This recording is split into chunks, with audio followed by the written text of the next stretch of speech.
আসসালামু আলাইকুম। All jobs আপডেটে আপনাদের স্বাগত। আবারও রেলপথ মন্ত্রণালয় বা বাংলাদেশ রেলে নতুন বিজ্ঞপ্তি প্রকাশ করা হয়েছে।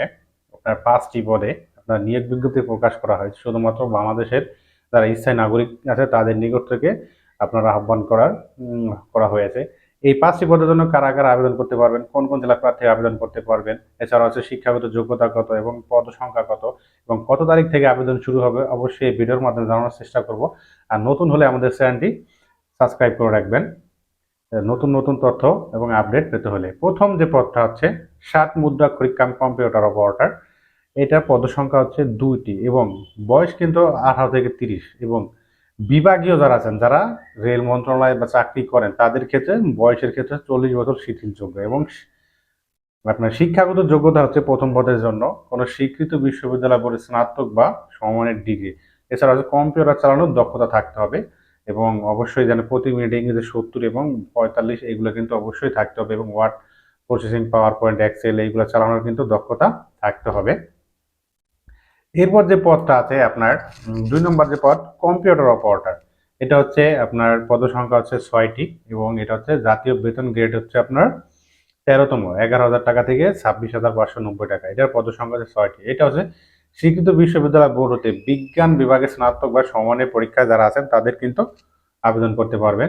এছাড়া হচ্ছে সরকারি প্রতিষ্ঠানে কম্পিউটার পার্সোনাল নিয়োগ বিধিমালা 2019 অনুযায়ী যারা বাংলা কম্পিউটার ভালো পারেন, যেমন বাংলা টাইপিং 20 এবং ইংরেজি টাইপিং 20, এগুলো লাগতে হবে। MS Word, PowerPoint, Excel এগুলো অবশ্যই থাকতে হবে। এবং 3 নম্বর যে পদটা আছে, এই 3 নম্বর পদ হচ্ছে অফিস সহকারী কাম কম্পিউটার মুদ্রাক্ষরিক।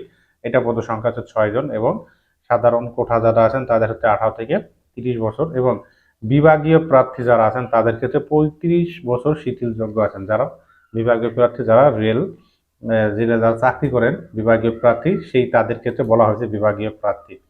এবং এই 1 এবং 3 নং পদের জন্য সাধারণ যারা আছেন, সাধারণ কোঠার প্রার্থী, তাদের আবেদন করার প্রয়োজন নাই। তাদের জেলাগুলো বলে দিচ্ছি: ঢাকা, টাঙ্গাইল, আপনার নারায়ণগঞ্জ, ব্রাহ্মণবাড়িয়া, রাজবাড়ী, চাঁদপুর, হবিগঞ্জ, দিনাজপুর, খুলনা, নাটোর, ময়মনসিংহ, রাজশাহী, পটুয়াখালী, ঝালকাঠি, কক্সবাজার জেলার প্রার্থীগণ আবেদন করার প্রয়োজন নাই। এছাড়া হচ্ছে এটি মুক্তিযোদ্ধা, অন্যান্য কোটা, ক্ষুদ্র নিগোষ্ঠী যারা আছেন সকল জেলার প্রার্থীগণ আবেদন করতে পারবেন।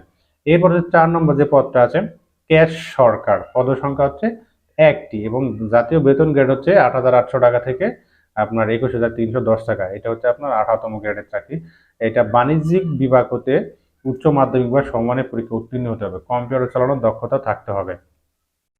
এরপর হচ্ছে 5 নম্বর যে পদ হচ্ছে সর্বশেষ যে পদটা হচ্ছে অফিস সহায়ক। এটা হচ্ছে পদ সংখ্যা হচ্ছে 2টি এবং 18 থেকে 30 বছর শিথিলযোগ্য। জুনিয়র স্কুল সার্টিফিকেট মানে মাধ্যমিক স্কুল সার্টিফিকেট, এসএসসি বা সমমানের পরীক্ষা উত্তীর্ণ হবে। এবং 4 এবং 5 নং পদের জন্য কারা কারা আবেদন করতে পারবেন না? সাধারণ কোটা ঢাকা, চট্টগ্রাম, ব্রাহ্মণবাড়িয়া, গাইবান্ধা, কুড়িগ্রাম এবং গাজীপুর, বগুড়া, পাবনা, সাতক্ষীরা, ময়মনসিংহ, কুমিল্লা, গোপালগঞ্জ, নরসিংদী, চট্টগ্রাম, শেরপুর, বরিশাল, নড়াইল, সিরাজগঞ্জ, নওগাঁ, ফরিদপুর, পটুয়াখালী, নীলফামারী, মাদারীপুর জেলার প্রার্থীগণ আবেদন করতে পারবেন না। এটা সাধারণ কোটা। এছাড়া অন্যান্য জেলার প্রার্থীগণ সকল জেলার প্রার্থীগণ আবেদন করতে পারবেন। প্রার্থীর বয়স ধরতে হবে আপনার মার্চ 2023 তারিখ থেকে 18 থেকে 30 বছর হয়েছে কিনা জন্ম তারিখ দেখবেন। এছাড়া হচ্ছে মুক্তিযোদ্ধা, অন্যান্য করা ক্ষুদ্র নিগোষ্ঠী তাদের হলো 32 বছর শিথিলযোগ্য। যাদের করোনার সময় বয়স শেষ হয়ে গেছে তারা কিন্তু আপনার 25/3/2020 তারিখ ধরে আপনারা আবেদন করতে পারবেন। দেখবেন যে বয়সটা 18 থেকে 30 হয়েছে কি না। এই বাংলাদেশ রেলপথ মন্ত্রণালয় যে নিয়োগ বিজ্ঞপ্তি প্রকাশ করা হয়েছে, এর বিধিবিধান সর্বশেষ যে কোঠা নীতিমালা আছে সেই নীতিমালা কিন্তু অনুসরণ করবে। এছাড়া যে প্রার্থীকে কোনো প্রকার ডিএ টিএ কিন্তু প্রদান করা হবে না। এই নিয়োগ বিজ্ঞপ্তিতে আপনার নিয়োগ কমিটিতে বাছাই কমিটি আছে, পদের সংখ্যা বাড়াইতে পারে বা কমাইতেও পারে। নিয়োগ সংক্রান্ত বিষয় নিয়োগকারী কর্তৃপক্ষের চূড়ান্ত সিদ্ধান্ত বলেই গণ্য করা হবে। লিখিত বা ব্যবহারিক পরীক্ষার সময় কোনো প্রার্থীকে ডিএ টিএ প্রদান করা হবে না। পরীক্ষার কেন্দ্রে স্বাস্থ্যবিধি অবশ্যই মেনে চলতে হবে।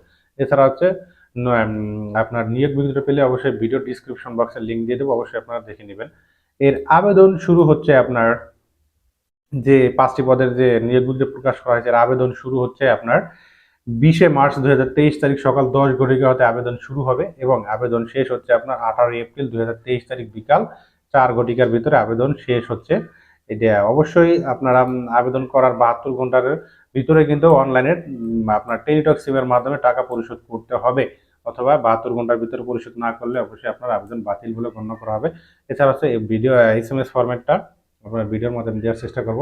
এছাড়া হচ্ছে নিকটস্থ অনলাইনের দোকানে গেলেও আপনারা টেলিটক সিমের মাধ্যমে টাকা পরিশোধ করতে পারবেন। 1 এবং 3 নং পদের জন্য পরীক্ষার ফি আপনার 200 টাকা, সাথে হচ্ছে সার্ভিস চার্জ 23 টাকা, মূলত টোটাল 223 টাকা পরিশোধ করতে হবে। এরপর হচ্ছে 4 এবং 5 নং পদের জন্য আপনার পরীক্ষার ফি 100 টাকা এবং সার্ভিস চার্জ হচ্ছে 12 টাকা, টোটাল আপনার 112 টাকা পরিশোধ করতে হবে 4 এবং 5 নং পদের জন্য।